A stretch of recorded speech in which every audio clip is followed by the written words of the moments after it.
So you survived the blood moon. Congratulations. And now you're looking forward to NASA returning to the fake moon. Finally.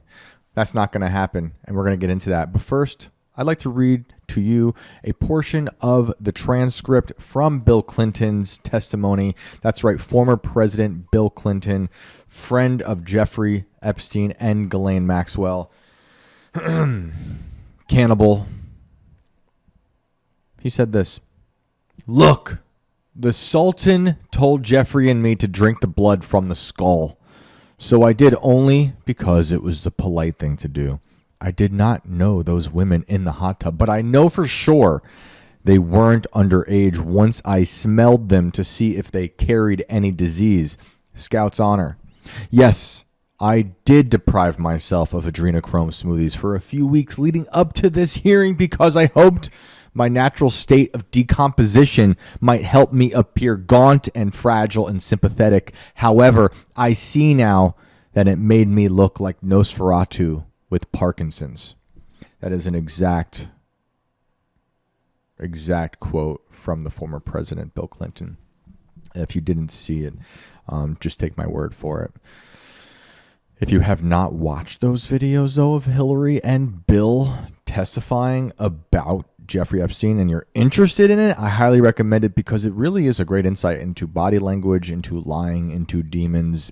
It is disturbing. It's crazy to me that we have a former president testifying before Congress, before a congressional hearing about the crimes associated with Jeffrey Epstein, and it is just flying under the radar. It makes you wonder if they started a war just to distract from that.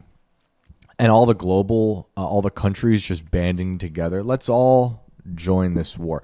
It's because I think they're all connected. It's just one elite cabal of cannibals. And they're like, you know what? Let's destroy Iran right now so people will stop talking about the things we like to eat and drink. And by things, I mean people and children.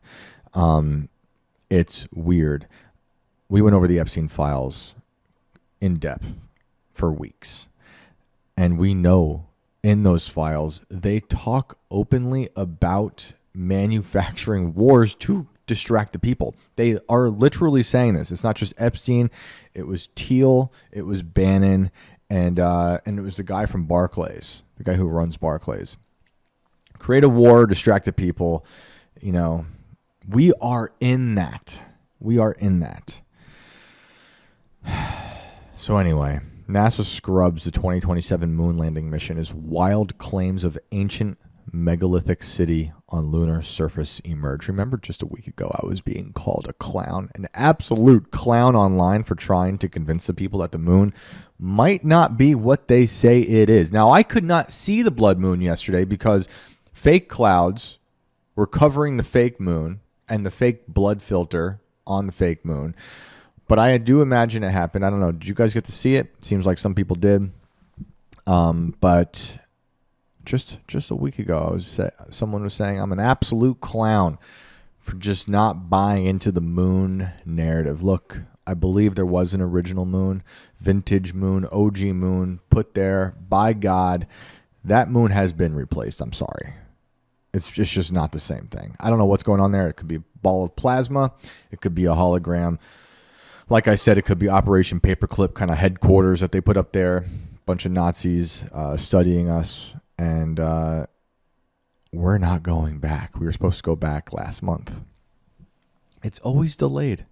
It's always delayed. Well, we have this. NASA has scrubbed its plans to land on the moon in 2027 amid a series of struggles to launch the Artemis II spacecraft this month.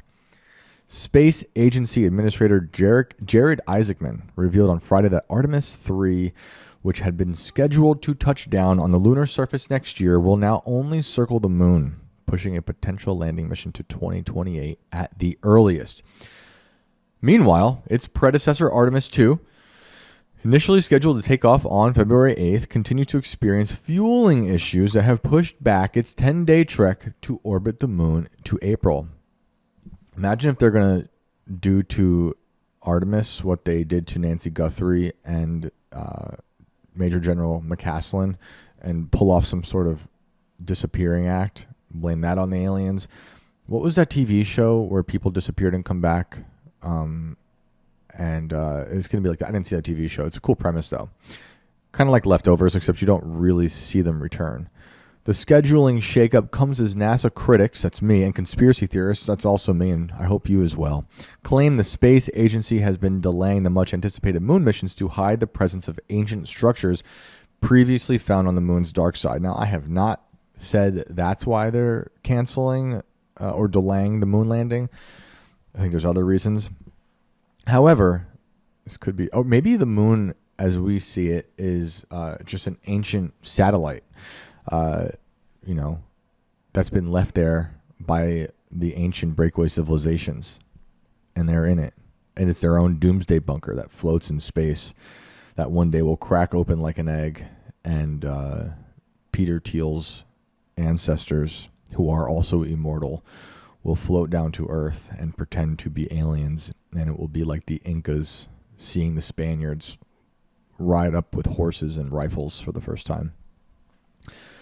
We'll be like, oh my goodness, they're gods. But they're not gods.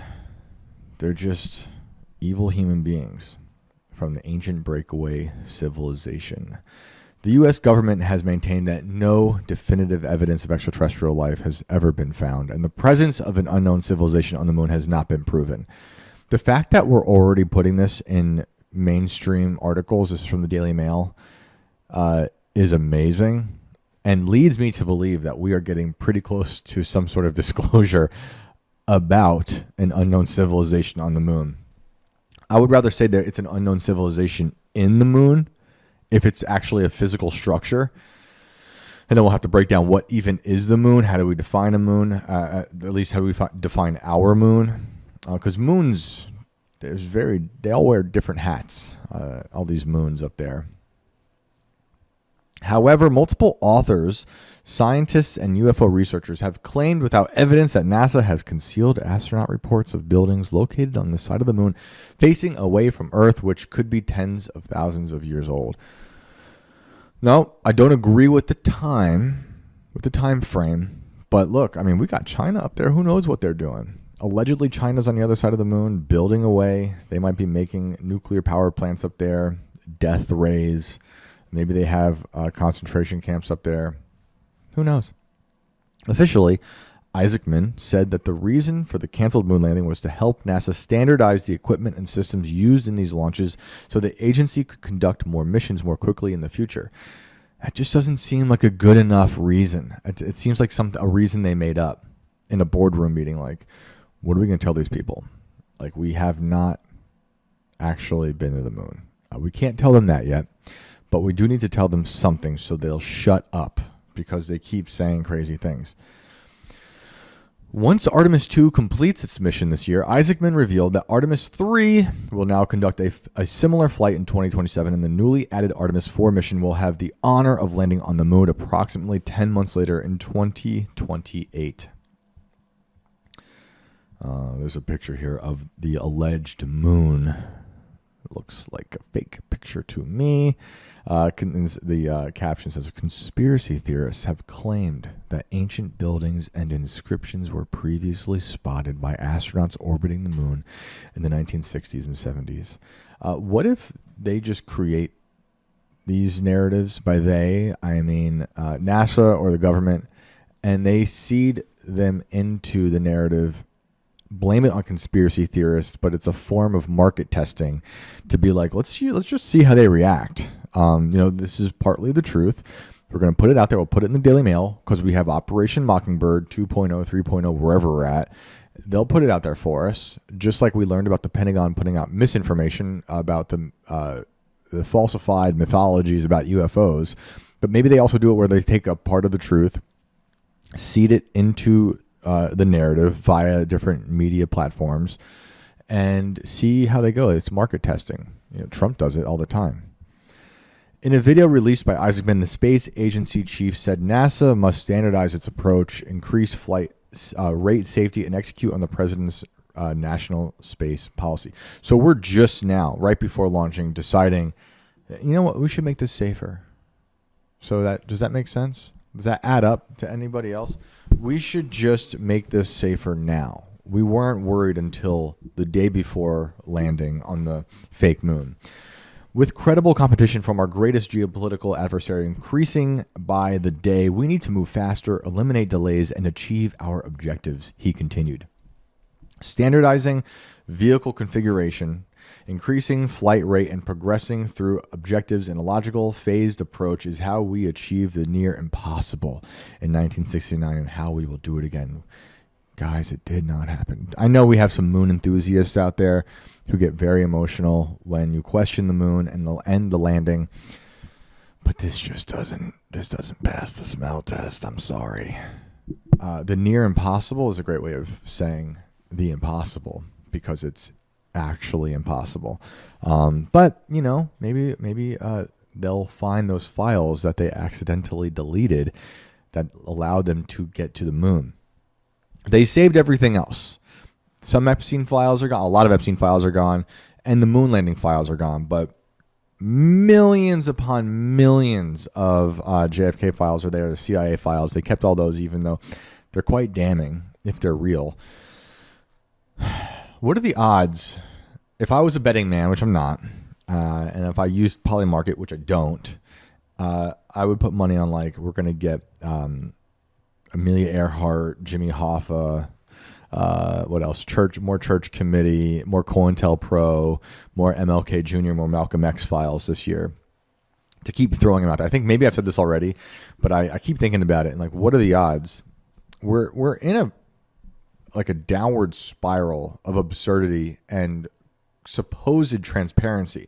It seems like transparency to those who see the headlines only, who don't look much into it and say, wow, they're really telling us a lot. Look at this. Honey, did you hear the Epstein files released? They're releasing the moon files, the JFK files, all this stuff. But if you look a little deeper, like with the JFK files in particular, you'll know that for those who read them, and I read a lot of them, but obviously not all 6 million, we knew most of these things already.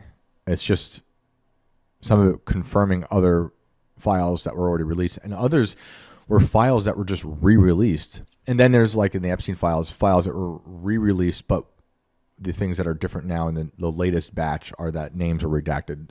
An example would be the security guards who fell asleep on the job while Epstein was taking his life. Right.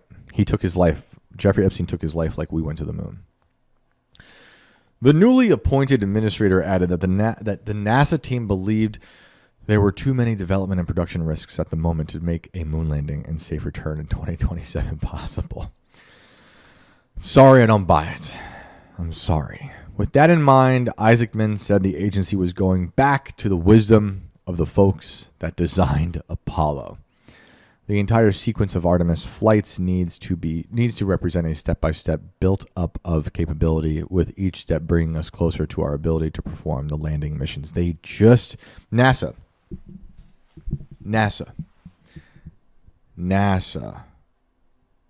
just now thought of safety. At the very last minute, before these launches are supposed to take place, you know what? We got to fix all this. We got to put in more seatbelts. This just isn't going to work. We're worried about the safety of our astronauts. We're worried about their helmets, their suits. We thought of everything. We did all the math. We measured the distance from Earth to the moon. We figured out the Van Allen belt. We're not worried about the dark side of the moon. But we forgot everything.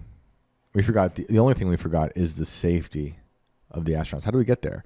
We were just going to put them in a giant slingshot or a catapult and send them up there. Then we realized that wasn't safe. So then we were going to put them back in the tin can, the tinfoil covered tin can with legs and a camera, and throw them up there. But then we realized they had no way of getting back. But also, we can't tell the people that there is no there. There's no there. As Dan Bongino like to say as Deputy Director of FBI, there's no there.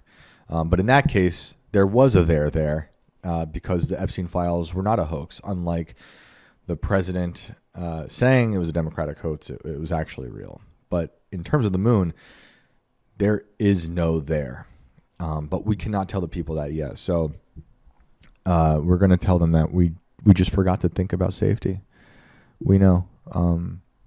We thought of everything else, but we got to make the seatbelts a little tighter. I mean, they had the Challenger thing, but you guys, that's a whole other deep dive about the Challenger thing. People thinking those people actually weren't even in the Challenger. They've seen them elsewhere. Things like that happen all the time. It's kind of like the story I was telling you guys last week about the lady who had her husband killed in Georgia in the 1800s. People were seeing her in another state many years later, and maybe they just got spooked. Maybe they saw a doppelganger. We've had people call in talking about how they've had doppelgangers. They've seen their doppelgangers. I've had people hit me up saying they've seen my doppelganger. Please alert me anytime you see a doppelganger, because I have to find them, take care of business. However, the article states, a wide variety of skeptics have alleged that the string of delays is either proof that the original moon missions 50 years ago were fabricated, or that astronauts surveying the lunar surface found an advanced city there. There is a theory, I don't know if you guys have heard this one, that, where did I hear this? I think it was, I forget the guy's name, but I think it was on Danny Jones' show. Which, shout out to Danny Jones. He just had Tripoli on yesterday, and I want to watch it. I saw some clips. Looked great. Love Tripoli. I think it was on Danny Jones' show a little bit before I was on, sometime last year, so probably February, March, or April-ish. And the gentleman was saying that, allegedly, again, this is all alleged, the Russians, during the Cold War, during the moon launch, when we were there, allegedly, they were spying on it, and they had intercepted the secret comms between the astronauts on the moon and here with NASA. Not the not the comms that we all hear between the president and the moon. And with this theory, you have to we have to suspend our disbelief and actually think that we were on the moon. Okay. But we'll try. I know that might be tough for most of us, but the theory is interesting if we are going down that route of the moon. And look, like I've said before, there's something there. I just don't know if it's exactly what they tell us it is. It's been replaced, or it's just something else moved in and destroyed the other one. But anyway, this guy told Danny that the Russians were spying on the secret comms and that the astronauts were freaking out on the moon because they were encountering some sort of extraterrestrial monster. I mean, it sounded terrible. I forget exactly how he put it. If I remember correctly, it sounded like they were scared, and that was the reason why no one went back, because they encountered this other civilization. According to him, was it Jazz Jalani? I don't know how to say a guy's name. I think it might be that guy. He was saying that they were freaked out. They left. That's why we never went back. It's an interesting thing to think about. You know, it's a really crazy image. If there's something there and we were on it, and it's like a scary, dark place, and we encounter some horrible civilization of monsters, whatever they are, demons, that's why we don't go back. Perhaps. One military whistleblower, U.S. Air Force Sergeant Carl Wolf, claimed that he had seen pre-Apollo lunar orbiter photos of a city on the dark side of the moon while at a government facility in 1965.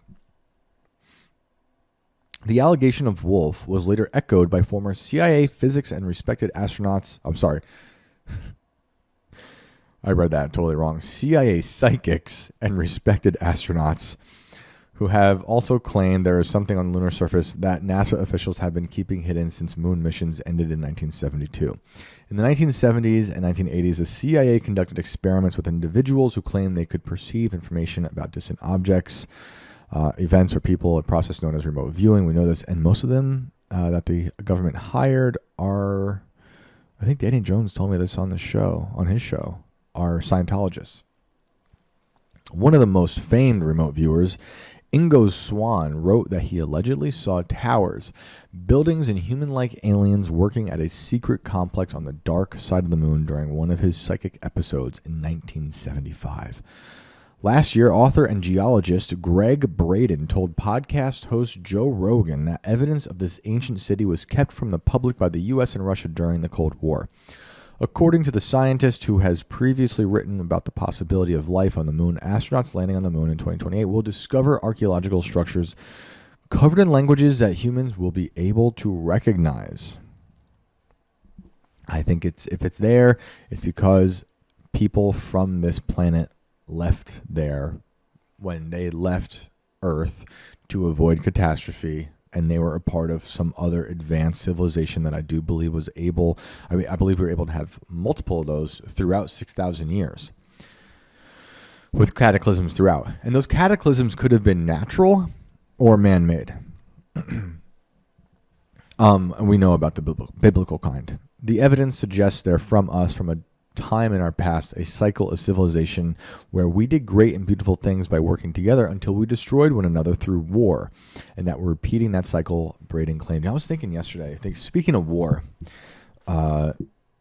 it does seem like this Iran situation is going to culminate in the use of some new crazy weapon. We got the discombobulator in Venezuela. We're seeing France talk about nukes now. UK is getting involved. It's hard to know what's real and what's not when we're watching videos of places being bombed or fires happening because they could be old videos. You ask Grok, like I put up a picture of Hillary Clinton yesterday talking about frazzle drip. Like she was actually asked about frazzle drip by Bobert.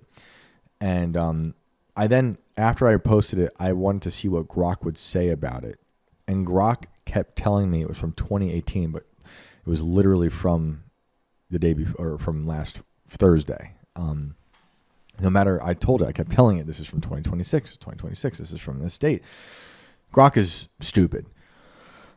They all are. But you see Grok having problems classifying certain videos from what people are claiming to be from this recent war with Iran, whether it's in Israel or in Iran. You don't know. This is post-reality.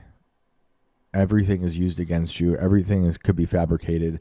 So if you know if anything could be faked, it's almost you go with the feeling that everything you're looking at online is fake.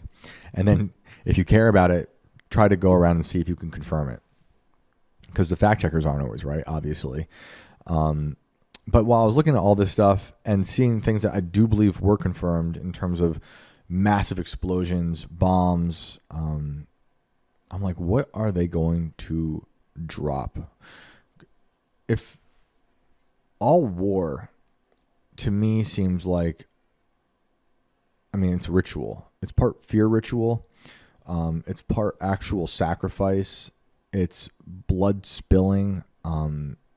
We are seeing reports now that army soldiers are complaining to their to their commanders, saying they're being told that this is a war for Armageddon, that Christ has commanded Trump to do this war, which that is true, and there's lots of reports about it, but you know how reporting goes, especially when it's anti-Trump. And I'm not pro-Trump right now. I will acknowledge his wins, but it's just like a different person altogether. And he's surrounded by people who hate us. And we are experiencing the death of the middle class, which has been going on for decades, but it's being cemented right now. And but that's for another day. But where is this leading?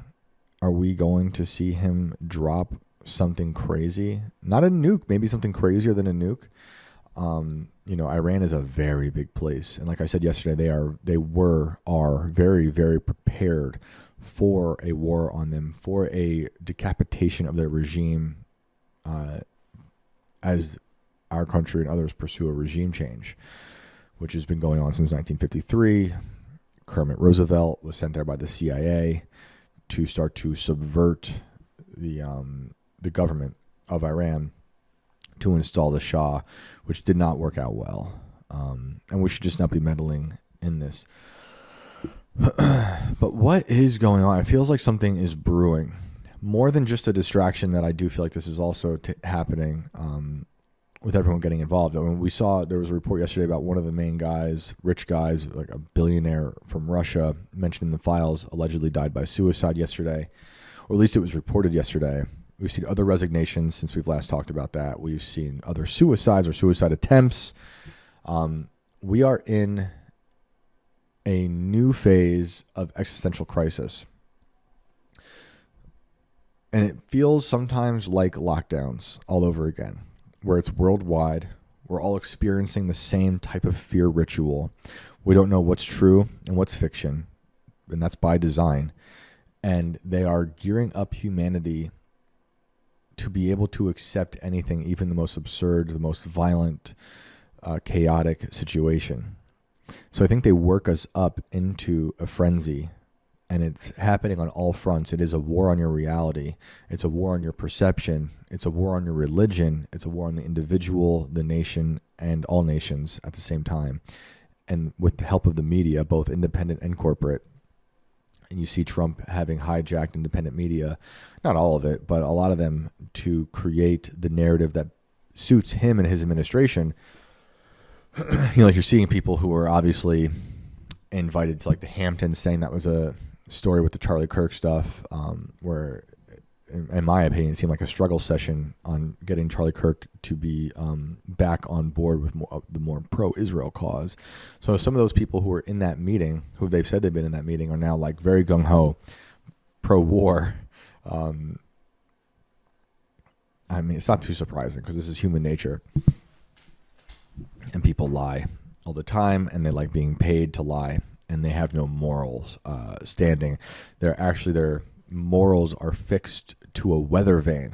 So whichever way the wind is blowing, and that wind being the administration, their political friends, whichever way that is blowing, they'll go that way too. But overall, so if we zoom out from the micro to the macro, and we think about at large what is happening, we are seeing articles that we just read about actually. It's not agreeing with the moon. It's not agreeing with the theories about the moon landing being fake, but it is saying them in a way where it's not that crazy, and that it's almost like how they wrote about certain conspiracy theories during lockdowns that would come true in just a few years. It seems like they're destabilizing reality to prepare humanity for some big narrative shift. You have to be aware of this. It is on every front. It is the wars. It is weapons. It is the Epstein files. It is the global elite. It is confirmation, allegedly, of the New World Order. The Rothschilds. You're seeing behind the curtain of mega ancient names and powerful people. Lots of, ancient money conducting, manufacturing wars, just like we know the Rothschilds have done throughout history.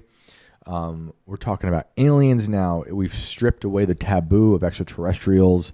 And it seems to me like it's all pointing in the direction of trying to get the human's mind prepared for the next shift that they need to believe in. For me, it always seems like that shift is to take you further from God. But if you're not the type to have faith, which I hope you do at some point, I hope you do have faith, because it feels like we are getting closer to some pretty crazy end time scenario. But then it's like, are we narcissistic for just thinking this is the end times? Because it always seems to be every generation thinks they're the last one. And it's almost like a apocalyptic narcissism to think we're the final one. But a lot of stuff is happening right now. And what is different, I'll say, is that we have been questioning the fabric of reality at a mainstream, a very widespread way that's different. The things that were on the fringes in terms of questions are now on the front lines. And I think that's by design, because it's so to go back to this thing, to divorce us from God, every narrative shift does that. In the 40s and 50s, in the late 30s into the 40s, from the research I've done, the majority of people believed that Earth was about 6,000 years old, because there was a lot more Christians. We're talking on this planet, on this planet, in this country. That all changed in the nuclear age when science started to question the age of things, the age of Earth, the age of the moon, and they started using different methods to date fossils, soils, skeletons they were finding, moon rocks, what have you. And then the consensus of the age of the Earth began to change as the nuclear age really took hold, then into the Cold War. And you can go back, and according to some of these polls, it's really hard to know, as I don't really trust polls. Like one confirmation bias I would have is I'm seeing this report about 27% of Americans, only 27% of Americans agree with the war of Iran on Iran. And I'm like, okay, well, I agree with that. That is confirming my bias with it. But is that true? How do they know? I've never been called for one of these polls. I don't know people who are polled by them. I don't take them at face value. I think a lot of people create polls to do what we're just talking about right now, to help form a narrative, because we're in narrative wars, right? That's all. A lot of this is narrative wars. So what is happening? Is there a narrative shift happening? I think that's very obvious. I think they are trying to get you to erase a lot of your prior beliefs about existence, civilization, the moon, religion, to get you to buy into whatever's coming next. And that seems to be some sort of alien disclosure. But if it's not that, it could be, to get back to where I was going with the whole war thing, it could be to get you prepared to accept the image of the unleashing of some sort of horrible, hellish weapon that we could not fathom existing, that has been being built secretly over the past decade or just 5 years, and it has been so compartmentalized, like the things we were talking about yesterday with the astrophysicists and the commander, Major General McCaslin, for the Air Force Research Laboratory. So a lot of people who are even building these things don't even understand what they're building. But once it's all come together, and then we unleash it on perhaps Iran, like perhaps that is to get us prepared to see whatever that is. I mean, I can only surmise. I'm thinking lasers, something that could vaporize people. I don't know. And it sounds crazy to say out loud, but people didn't expect the nuclear weapons. But are those even real? I don't know. I have questions about everything, but they could unleash something, a bigger discombobulator. We shall see. There was that viral tweet going around about, it's alleged. From what I could tell, it looks fake, but honestly, anything's possible. The tweet alleged that Mossad infiltrated Iran, some Mossad agents infiltrated Iran as dentists, and then secretly, got a hold of some of the top brass in the Iranian regime, implanted some tracking devices in their molars, and that's how they were able to find them. Other people have been commenting on that post saying, I'm a dentist, and that was not possible. I think anything is possible, but I will say there's also reports about Israel hacking into all the security cameras in Iran and being able to track all of the leaders all the time, which is, obviously very plausible. We know about, I think it's called Pegasus, their way to hack into your phone really easily. We really got to watch out for that. Do not open things, man. These phishing things will get your phone. But Pegasus does that. But there's also reports of that, which does seem likely, but I wouldn't put it past them with the tracking devices as well on the molars. That has not been confirmed as of this recording. But with hacking the cameras, these reports call it establishing a pattern of life for these leaders of Iran that America and Israel have now killed. And that seems very likely. But they're going to use that against you at some point. But shall we move on? What's next? Again, thank you all for being here. Sorry to Rumble last night. I have no idea. I've not had answers yet on what happened to Rumble. I reached out. I have not heard. My apologies. That was a huge bummer. Excuse me. I don't know what that was. It was up, ready to go, and then it just disappeared. The stream just didn't happen. Thank you to the people leaving recommendations in the chat. Music recommendations in the chat and the comments below yesterday's episode. Appreciate that. Someone out there, I'm forgetting your name, said that since I've been recommending Tony Danza, Tap Dance Extravaganza, and From a Second Story Window, that their favorite band was, I think they said like Ed Gain. And I love Ed Gain. That's a great band. Crazy band. And I actually opened for them once. It was a crazy... For those of you who are into this type of crazy metal, you'll know that probably bands like Ed Gain and Premonitions of War, and we opened for them. And yeah, who is this? The Debonic said, my favorite bands are Revocation, Ed Gain, and Found Dead Hanging. I mean, this person sounds like they liked Black Market Activities. Shout out to Guy from the Red Chord, who runs Black Market Activities, and Tony Danza, Tap Dance Extravaganza, and From a Second Story Window were on Black Market Activities. One of my favorite record labels. At one point, we sent a demo to them. That didn't work out, but I was very, very, very honored that the old guitar player from a Second Story Window, his name was Derek. He was psychotic on stage. Maybe one of the craziest performers I've seen on stage, up there with like Dillinger Escape Plan, Ben Weinman type stuff. He took our demo and brought it to Guy, and that was awesome. And Guy's the man. I love the Red Chord. But thank you guys for leaving those. I don't know what happened at Rumble, though. Let's move on, shall we?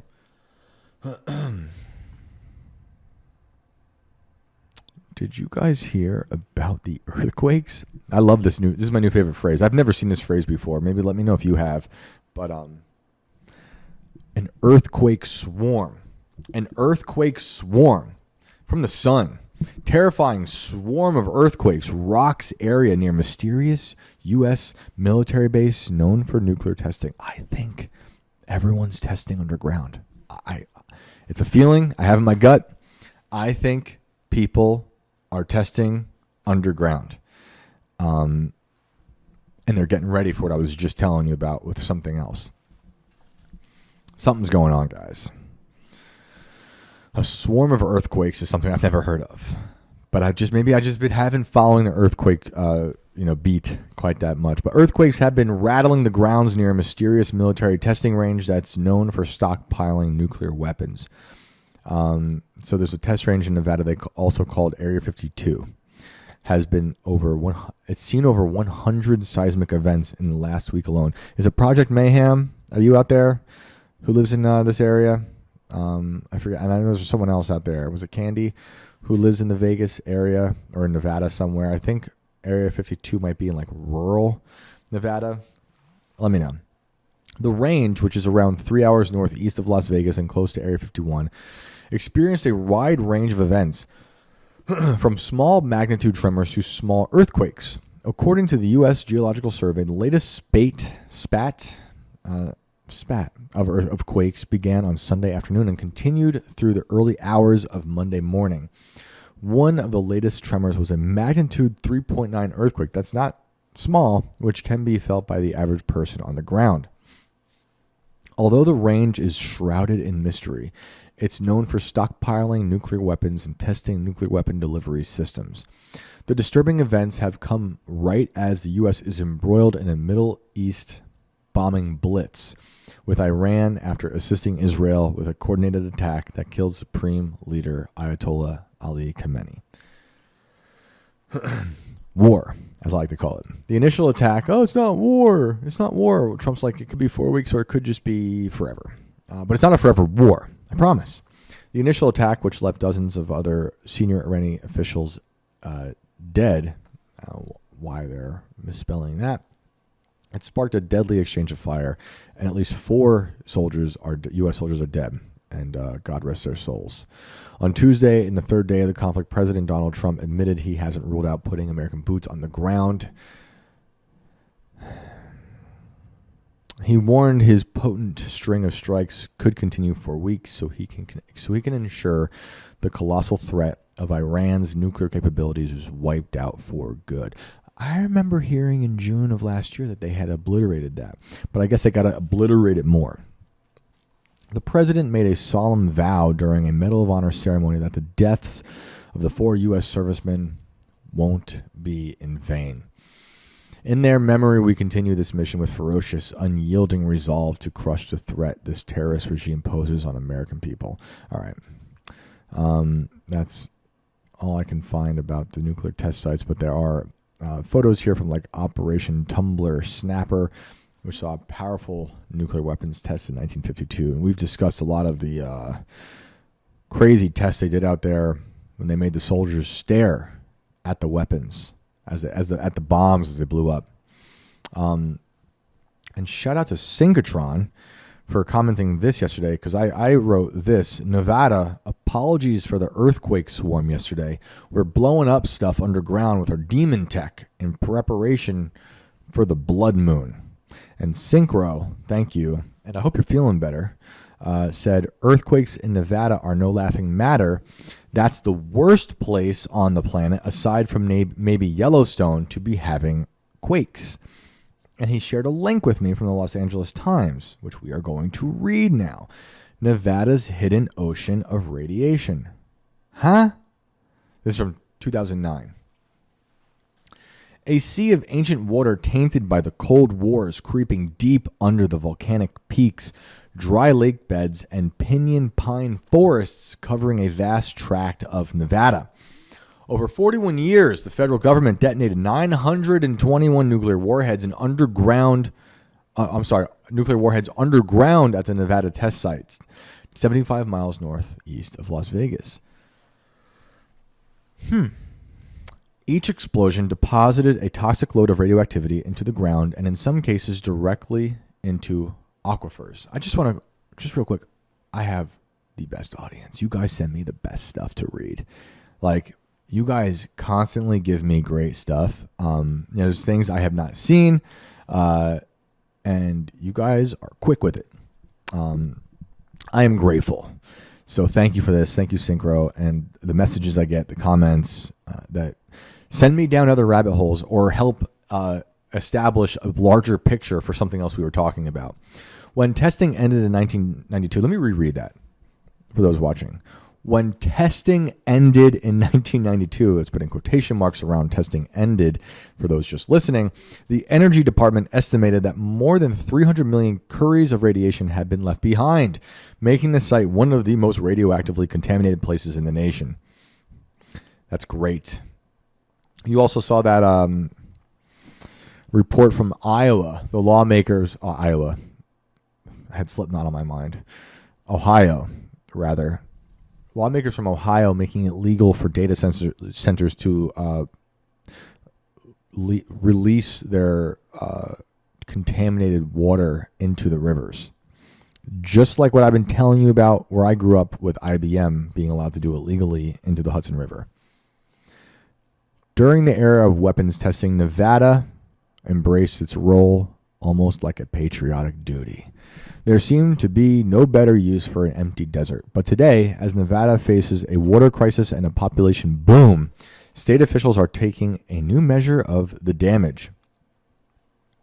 They have successfully pressured federal officials for a fresh environmental assessment of the 1,375 square foot mile test site, a step toward a potential demand for monetary compensation, replacement of the lost water, or a massive cleanup. It is one of the largest resource losses in the country, said Thomas S. Bucco, a Nevada hydrogeologist.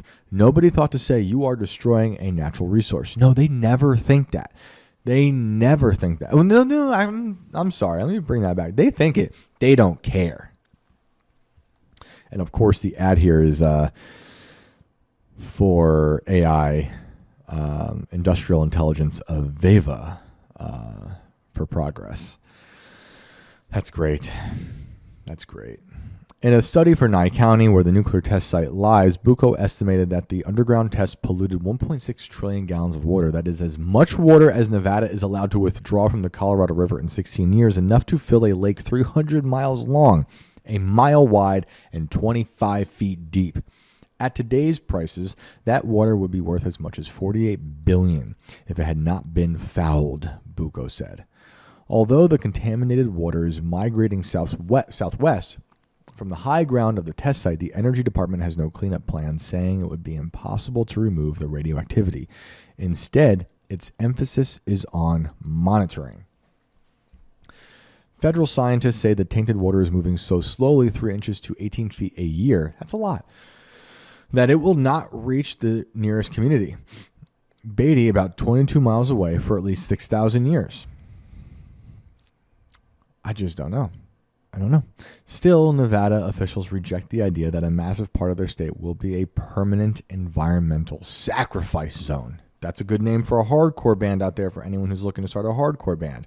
Sacrifice zone. Could also be a good name for a Christian hardcore band. For anyone who's Christian who likes hardcore metal, you might want to follow Kingdom Core on Instagram. They post great bands. Anyway, access to more water could stoke an economic boom in the area, local officials say. Take a break here for some, brought to you by green tea.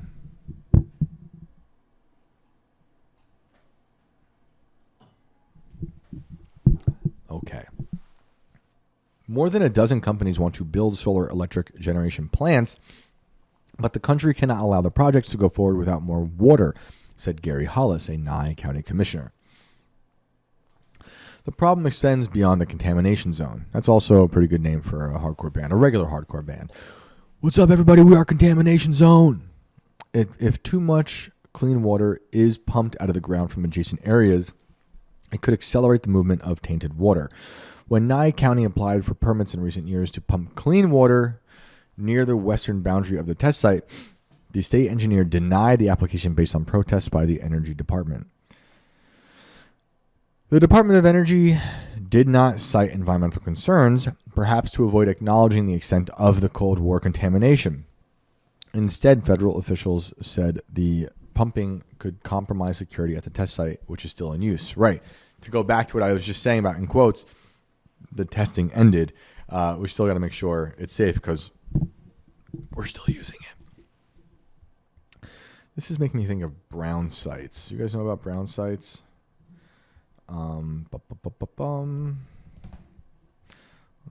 Brown fields, rather. Sorry. I was getting into this research when doing the East Palestine story because I was worried they might turn it into a brown field,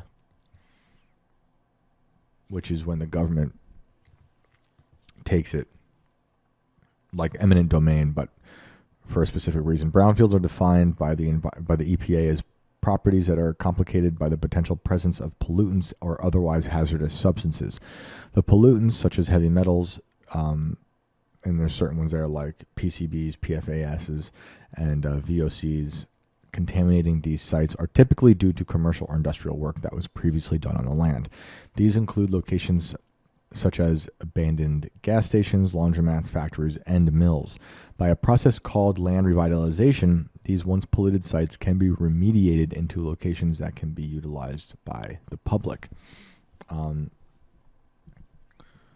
So federal and state legislation pertinent to U.S. brownfield policy is numerous and diverse. The most important include the resource... Okay, you know that. You don't need to know that. It's just boring legalese. But it is... Eminent domain is insane to me. And obviously I want to help fix these places. But there are places like... is it Times Lake? Missouri? I think it's something like that. What was it called? Times Beach, Missouri. Man, this is crazy. It's a ghost town in St. Louis County, Missouri, 17 miles southwest of St. Louis. And it was once home to more than 2,000 people. The town was completely evacuated in 1983 due to a type of dioxin, which was... This is why I found out about this, because dioxin, the chemical dioxin was what people were worried about in East Palestine. I think that was created from the explosion with the chemicals that were in the tankers that were exploded, which we later found out they didn't need to explode. Anyway, it was formerly the largest civilian exposure to the compound in the history of the United States. In Times Beach, I believe they were using a chemical that had dioxin to spray onto like dirt and dust on the ground to keep it down. And obviously that really backfired. But a terrible crisis. And it's happened a lot for different reasons around the world. There's another one in Italy, very similar to Times Beach, except I think that was from actually experimenting with chemicals. Wartime stuff. That's a little tangent. But anyway, let's get back to this.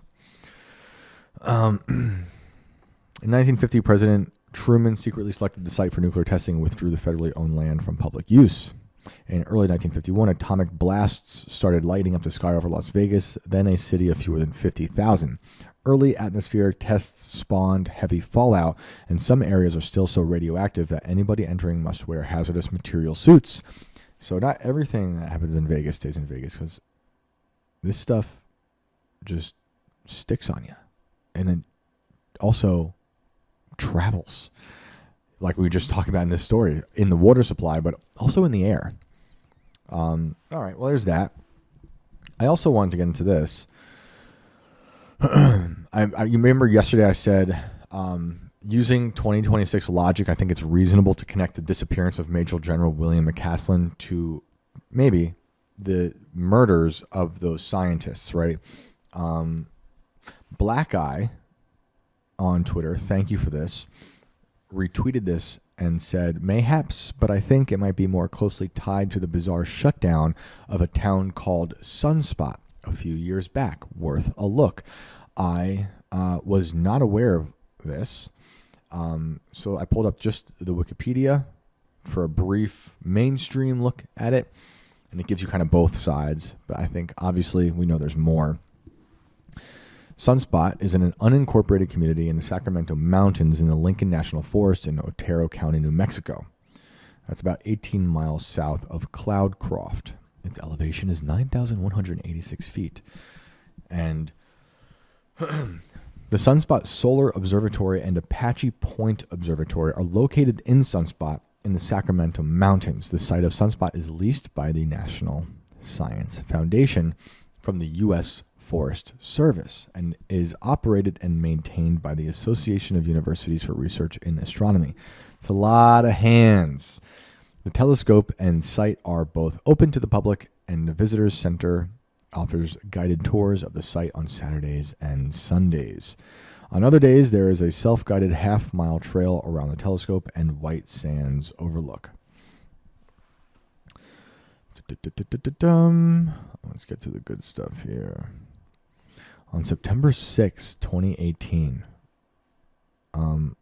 they voluntarily evacuated the site of Sunspot for security reasons. This prompted the formation of multiple conspiracy theories, including presence of aliens, military intelligence operations, impending solar storms, and FBI raids. These all originated from false information provided by the local sheriff. I think that's fascinating. Actually, a sentence was weird to me yesterday when I read it. Let's see here.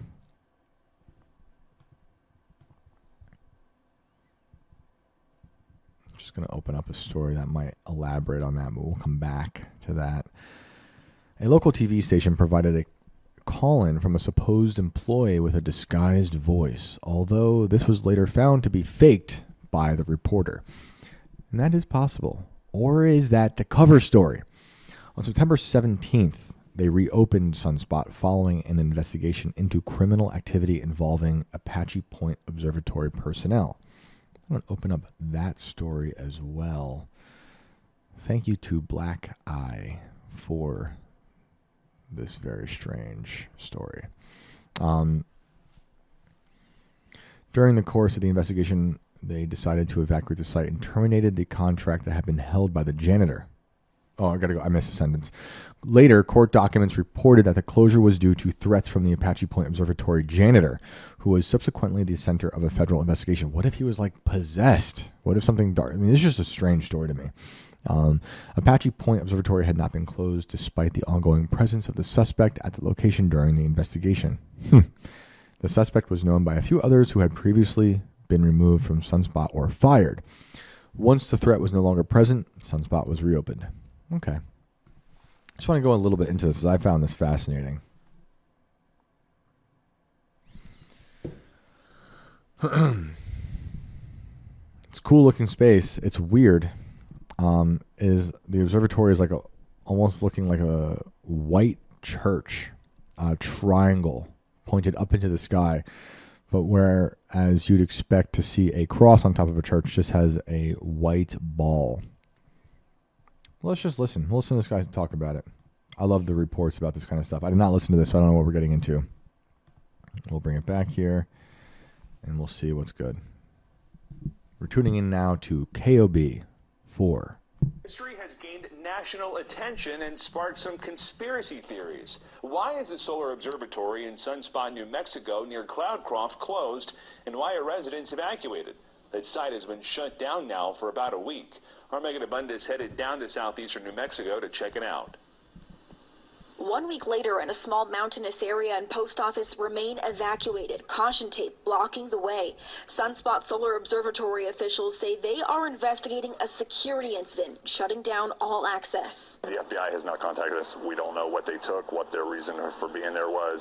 We have no information on that. Local officials remain out of the loop while the feds remain tight-lipped. Residents who were forced to evacuate are left clueless. They came in a week ago and told us the FBI let them know that we had a credible threat and to evacuate. So I say this dude talking rules. He's got a sweet Leonard Skinner shirt on, backwards hat, rad beard, and they have his name, and beneath it, to tell us who he is or what he is, it just says Sunspot Evacuee.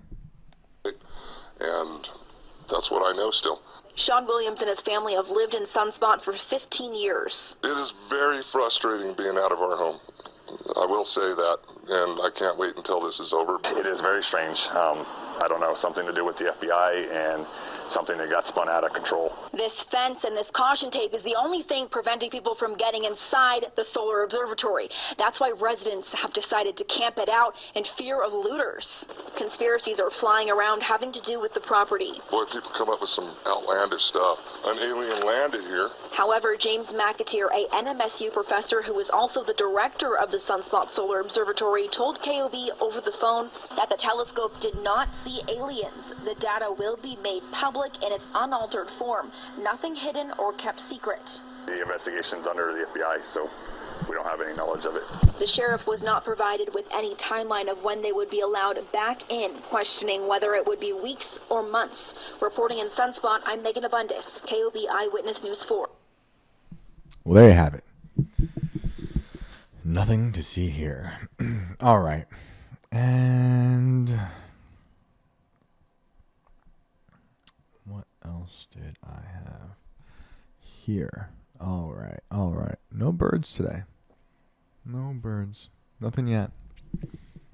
Just drones trying to hack my brain from the atmosphere. So, I couldn't not read this. The Daily Mail is something else. It's so much fun in the Daily Mail. They cover the stuff that matters. This is from yesterday. I hacked NASA systems and finally found the truth about UFOs. The cover-up is astonishing. Oh my goodness. Look what they did to me. I read this yesterday on the archive.ph freeway, and I pulled up the wrong one that made me pay. Let's see if I can still get into it. Oh, they won't let me read it. That's hilarious. Let me see if I can find something else about this guy. Oh, I had it pulled up on my silly phone, and now that's gone, and I don't have access to this. I am so sorry to do this, but we can just make it up. No. Well, we do have...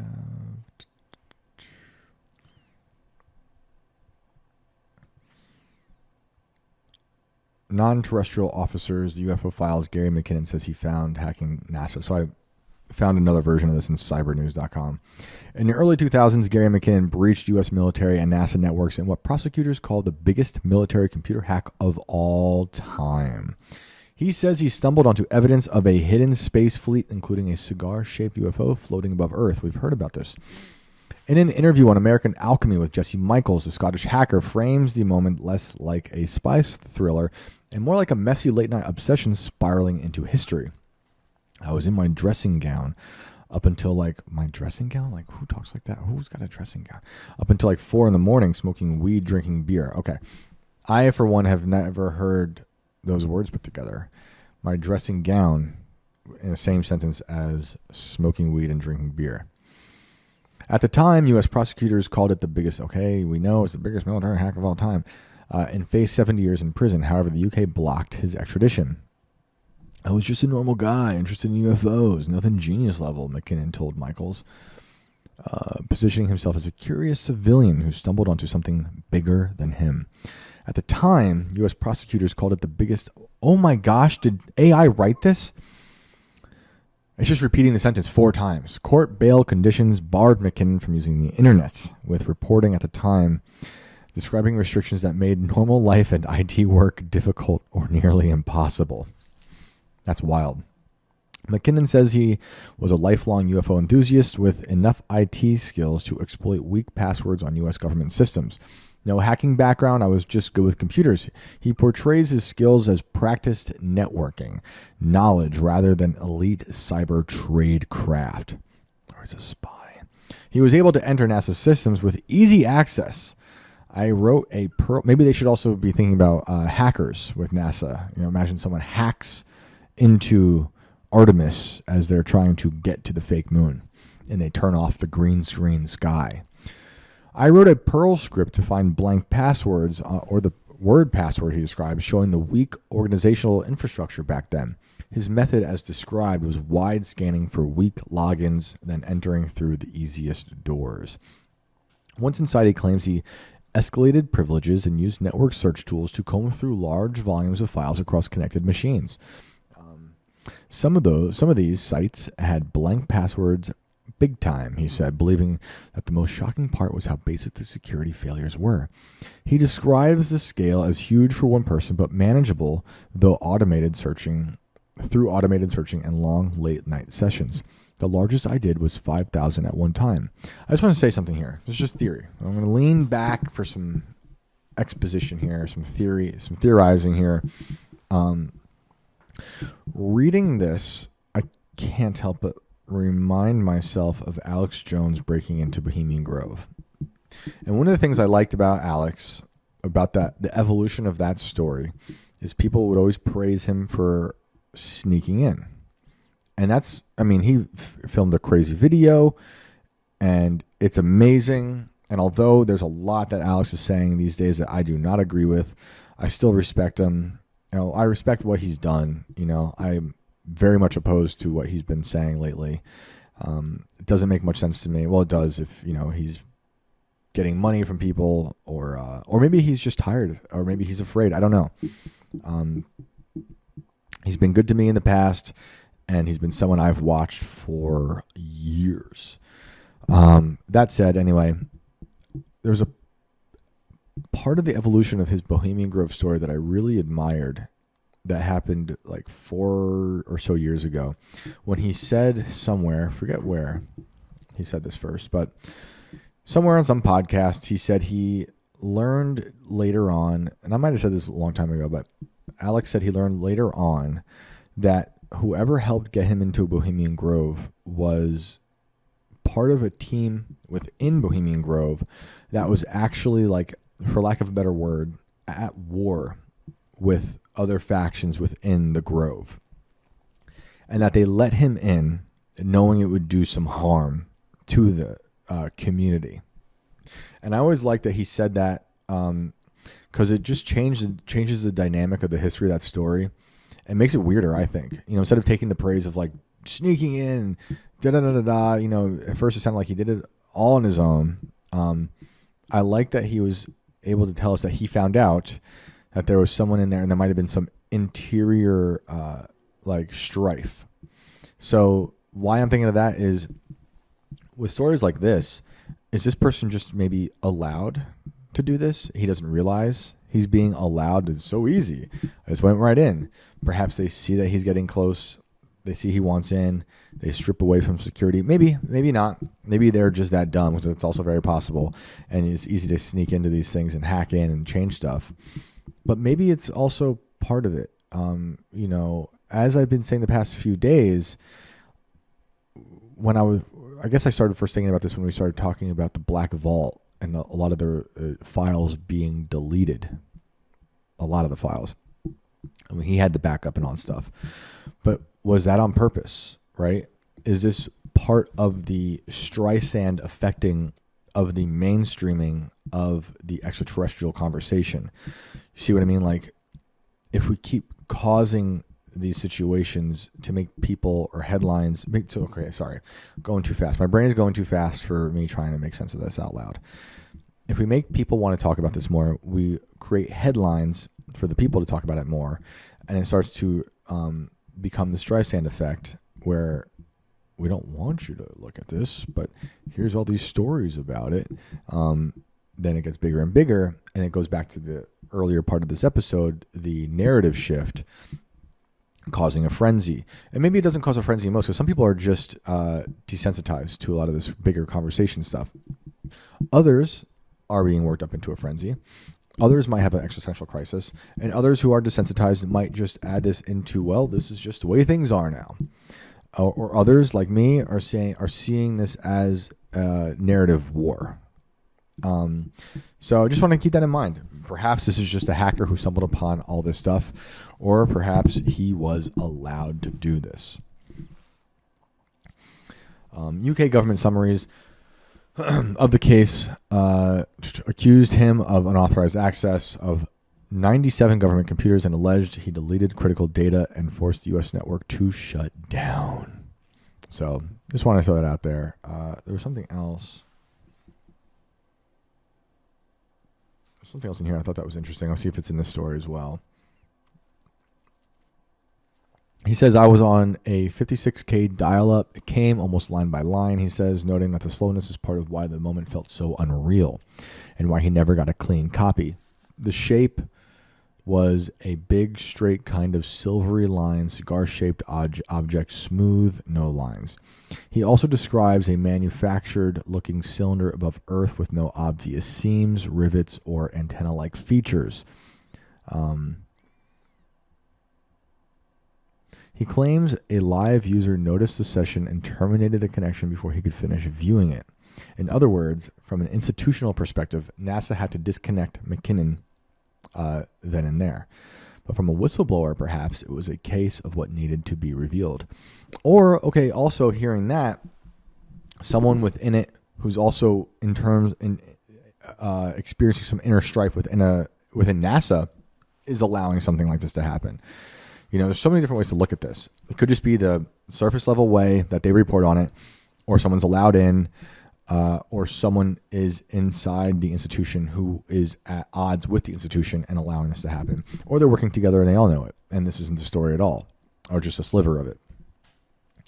McKinnon also says he downloaded an Excel spreadsheet titled Non-Terrestrial Officers, which he interpreted as suggesting an off-Earth assignment or program. Also, I have to throw out there, if he was allowed to do it, you must also have to consider that they are putting out this fake stuff for him to put out.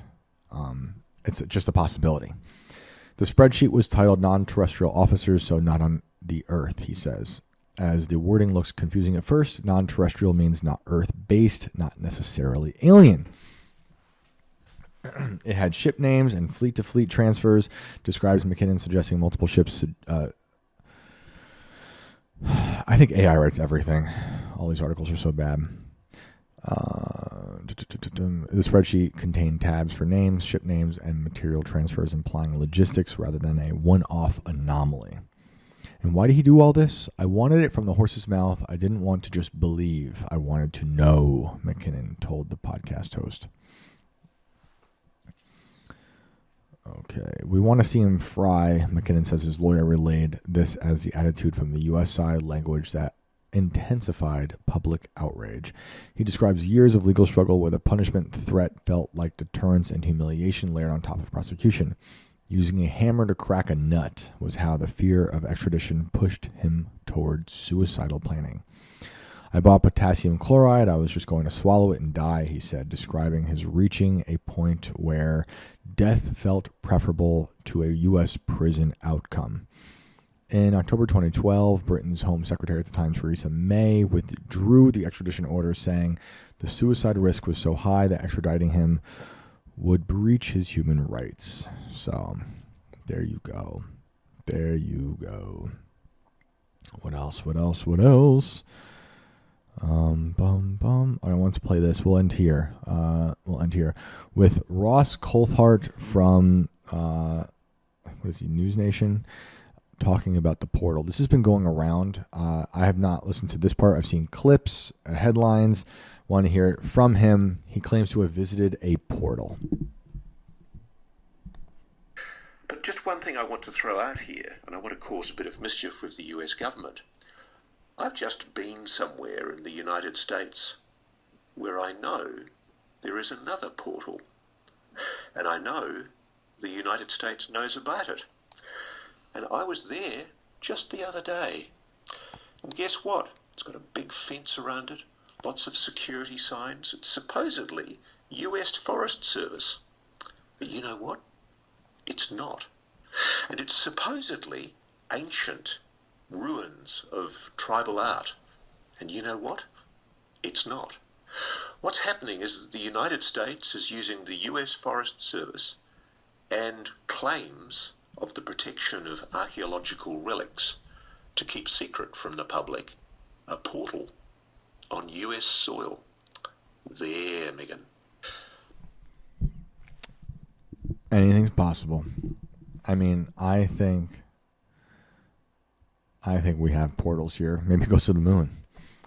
Maybe the people who go missing in these forests are stumbling through portals by accident.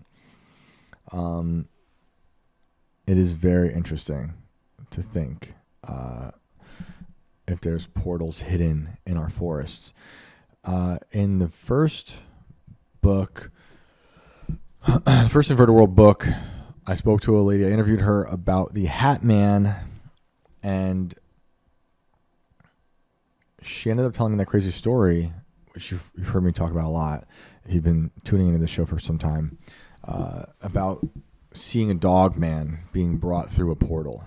She didn't say dog man. I only say dog man because Tony Merkel, shout out Tony and the Confessionals, happened to be listening to me tell this story on IRL, and that must have been October 2021.